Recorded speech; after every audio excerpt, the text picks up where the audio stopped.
May hapon, mga igsuon, diri sa Ebanghelyo karong adlaw,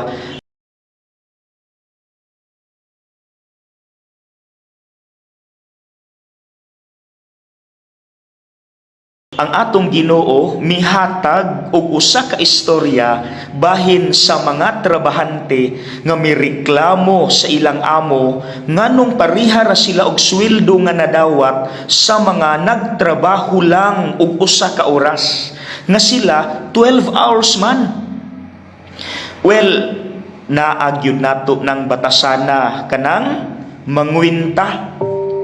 Makahimo gani tag maayo, mangwinta din tas Ginoo nga dapat naatay reward nga madawat binase sa gidak-on sa atong gihimo nga maayo. Pero mga igsuon, ang Ebanghelyo karon nagpahinumdom nato nga kun makahimo tag maayo, dili ta dapat mangwinta sa Dios. Ngano? Naiduha ka rason. Number 1, kay kita makasasala nga gipasaylo sa Dios.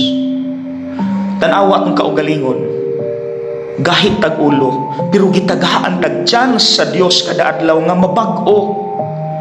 Asa man na sa Ebanghelyo, ang amo nangitag trabahante alas 6 sa buntag, dayon alas 9, okay pa, alas 12, okay pa, napay half day, alas 3, alas 5, kita na kanang alas 5.